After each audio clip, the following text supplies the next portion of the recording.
Sir, Rahul Gandhi ji ने कभी कहा है, कल एक बयान आया था उनका कि जहाँ हम नहीं थे वहाँ गलती हो गई है, अब गलती स्वीकार करेंगे, ऐसा कुछ। देखिए, मैंने वो पूरा देखा है। राहुल जी ने जो बात बोली है, कांग्रेस पार्टी का इतिहास बहुत पुराना है और देश की आज़ादी के लिए जो हमारे नेताओं ने किया है वो सिर्फ पार्टी के लिए नहीं किया, देश के लिए किया था। और ये तो राहुल जी का बड़प्पन है जो वो कहते हैं। जब वो इमरजेंसी लगी थी देश में, वो 4-5 साल की उम्र थी, लेकिन उन्होंने कहा कि मैं क्योंकि इंदिरा जी का पोता हूँ, इस नाते उन्होंने एक नैतिक जिम्मेदारी अपनी ली है और कहा है कि मैं उसको फेस करने को तैयार हूँ। लेकिन जो उन्होंने अभी एक रास्ता चुना है, आप सब जानते हैं कि कांग्रेस पार्टी में अभी पूरे देश भर के कांग्रेस जिलाध्यक्षों को उन्होंने दिल्ली बुलाया था, खड़गे जी ने, राहुल जी ने, हमने चर्चाएं करी हैं। और हम लोग अब पूरे देश में जिलाध्यक्षों को और ताकत देना चाहते हैं, उनकी कार्यशैली को और तीव्र बनाना चाहते हैं, संगठन को मजबूत हम कर रहे हैं। हमने अभियान चलाया है। संविधान में जो लोग 300 पार 400 पार की बात करते थे, वो आज 240 पे अटक गए हैं। और ये लोग, कम लोग इस बात को जानते हैं कि ये 2 बैसाखियाँ जो हैं नीतीश कुमार जी की और चंद्रबाबू नायडू जी की, जिस दिन इनमें से एक खिसक गई तो कुछ भी हो सकता है। लेकिन कांग्रेस पार्टी क्योंकि प्रमुख विपक्षी दल है और राहुल गांधी नेता प्रतिपक्ष हैं, हमारी जिम्मेदारी बनती है कि हम अपने संगठन को और मजबूत करें। उस दिशा में लगातार काम चल रहा है। मैं छत्तीसगढ़ का प्रभारी हूँ, राजस्थान में हम लगातार मीटिंग कर रहे हैं। खड़गे जी जयपुर आए थे। तो संगठन को मजबूत करना और देश को बताना कि जिस संविधान को बनाने में हमारे देश के नेताओं का योगदान रहा, अम्बेडकर साहब ने संविधान बनाया, सबको बराबरी का हक दिया था। आज जो नफरत का, खौफ का माहौल बना हुआ है, पत्रकारिता की जो स्वतंत्रता होती है उसमें भारत का रैंक 151 है दुनिया में, फ्रीडम ऑफ जर्नलिज्म में। तो कहीं ना कहीं ऐसा माहौल बना हुआ है कि चाहे वो निर्वाचन आयोग की जो मुखिया होते हैं उसके जो चयन का नियम है उसको बदल दिया।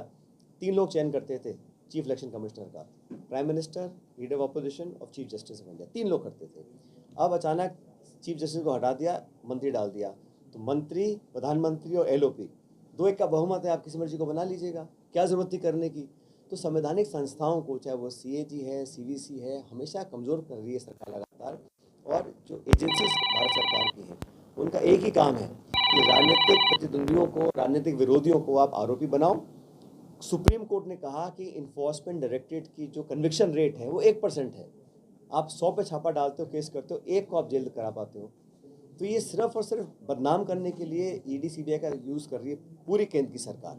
और ये बड़ा दुर्भाग्यपूर्ण है कि लोकतंत्र में आप बस छापे डाल दो, नोटिस दे दो, बदनाम कर दो और फिर केस लंबा चलता रहे, उसका परिणाम कोई निकलता नहीं। और भाजपा के तमाम नेता जिन पर आरोप लगते हैं उन पर कोई कार्रवाई नहीं होती। तो देश में जो हालात बने हैं उसको कांग्रेस पार्टी गंभीरता से लेती है। समूचा विपक्ष एकजुट है। संगठन को, कांग्रेस को और मजबूत करेंगे आने वाले समय में। और संविधान को जो कमजोर करने की कोशिश केंद्र सरकार कर रही है उसका लगातार विरोध करेंगे, जनता के बीच में जाकर विरोध करेंगे। जैसे कि अभी एक ट्विटर पे एक फोटो डाला था गायब करके, जिसमें सिर्फ एक प्रधान मुस्कुराए दिख रहा है, उसको लेकर कांग्रेस के अंदर बवाल मचा हुआ है कि कोई बवाल नहीं मचा। हम लोग ये कहना चाह रहे हैं कि सबको अपनी जिम्मेदारी निभानी चाहिए। आज हम 11 साल से विपक्ष में हैं, हमारी भी कोई जिम्मेदारी है, लेकिन जो लोग सत्ता में हैं उनकी भी जिम्मेदारी है। और लोकतंत्र में पक्ष विपक्ष दोनों की अलग अलग भूमिका होती है। तो जो लोग सत्ता ले रहे हैं, वोट ले रहे हैं, शासन कर रहे हैं, उनकी नैतिक जिम्मेदारी भी है, जवाबदेही भी है, पार्लियामेंट के अंदर भी है, बाहर भी है, वो होनी भी चाहिए। बाद में फोटो क्यों हटाया सर? बाद में फोटो को डिलीट कर दिया था। तो कुछ ढलता है तो हमें थोड़ा रहता होगा, वो हटता रहता, बदलता रहता है। लेकिन ये मामला ये नहीं है कि बड़े नेता है, मेवाड़ में कांग्रेस की स्थिति लगातार कमजोर होती जा रही है, उस पर क्या कहना सर? कांग्रेस पार्टी की स्थिति कहीं कमजोर नहीं है। आज भी हर प्रत्येक गांव ढाणी में कांग्रेस का समर्थक वोटर मौजूद है। आज हम सत्ता में नहीं हैं, लेकिन राजस्थान के अंदर हम लोग लगभग 70 विधायक जीत कर आए थे।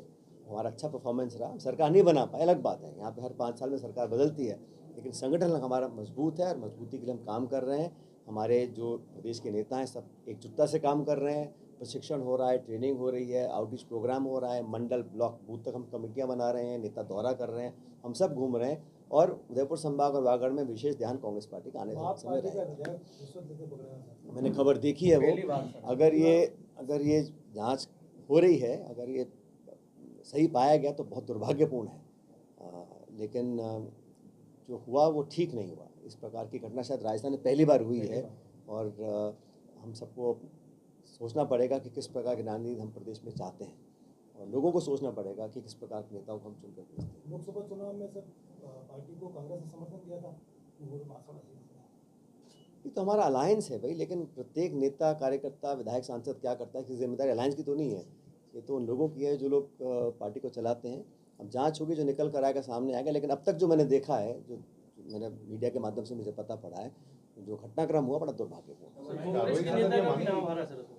कांग्रेस के नेता का भी नाम आ रहा है। जो एमएलए कनेक्शन मैंने ऐसी कोई खबर नहीं देखी अभी। सर, इस Thank कार्रवाई you. के बाद ये हाँ? लगेगा क्या कि राजस्थान सरकार जो है भ्रष्टाचार पे जीरो टॉलरेंस की नीति करी, क्योंकि एमएलए तक को पकड़ लिया?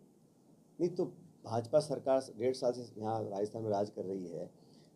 जो फर्जीवाड़ा हुआ है नौकरियों में, पेपर लीक में, कितनों को अब तक सरकार पकड़ पाई है? छोटे मोटे लोगों को आपने पकड़ के कर दिया है, लेकिन प्रभावी कार्रवाई जो होनी चाहिए ये सरकार नहीं कर पा रही है। मैं बार बार कहता हूँ कि सरकार को अफसरशाही इसमें ज़्यादा हावी है, और जो उन्होंने वादे किए थे करप्शन के, आरपीएससी के, भर्तियों को दोबारा करने के, में से एक में नहीं कर पा रहे, तो कोई ना कोई दबाव सरकार पर भी होगा, इसलिए कार्रवाई नहीं कर पा रहे हैं।